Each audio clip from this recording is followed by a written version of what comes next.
Welcome to another edition of Saturdays with Sage. I'm Jay Lowry, owner of Ryglen Gundogs, and the star of our show is Sage. Here, come on, come on. Good boy. This is Sage, the Cubby Rise magazine mascot. Come here, buddy.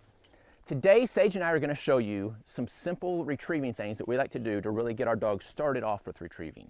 Up to this point, yes, Sage has been retrieving, but it's just been marks, things that I've thrown, he's seen, he's gone and got them. We want to get Sage to where he's comfortable with me putting something down, he and I walking away, coming back, and then I send him back for it. Those are called memories. There's three types of memories: a trailing memory, which is the simplest, a sight memory, a little bit more difficult, and a circle memory, even more difficult still. What the memories are going to lead to eventually is being able to do blind retrieves.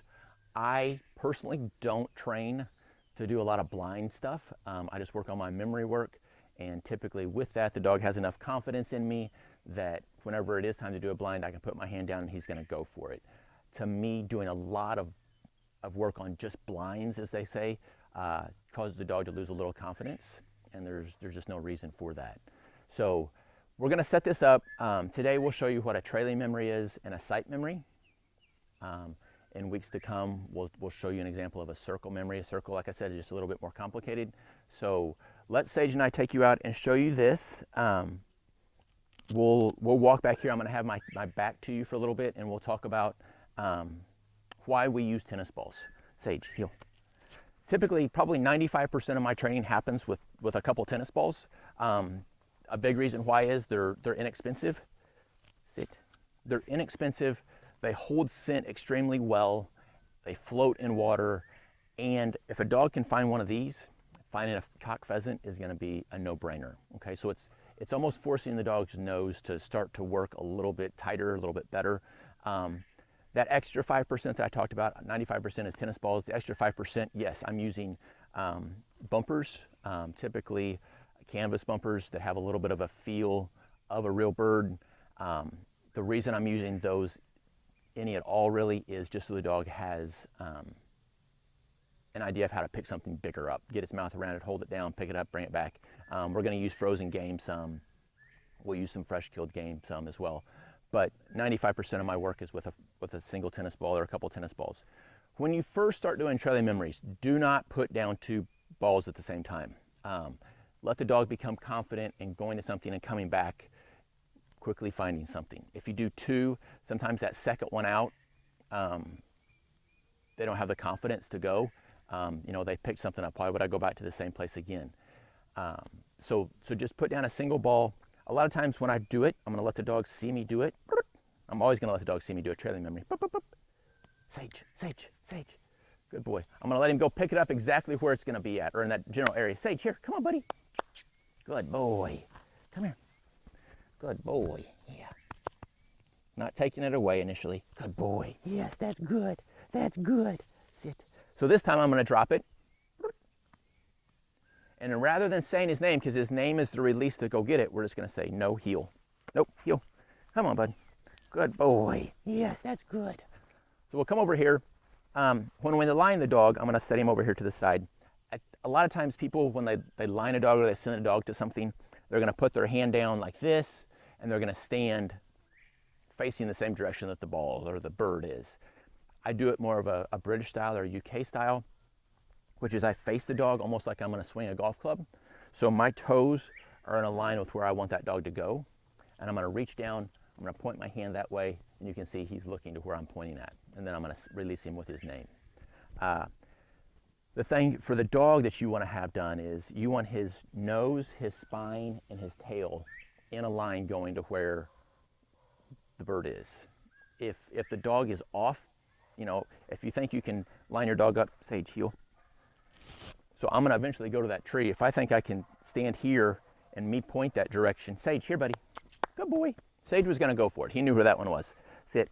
But if it was a bird in tall grass and I pointed that way, more than likely he's going to go where his nose, his spine, and his tail are pointed. So just, again, this is where we're coming back to the basics.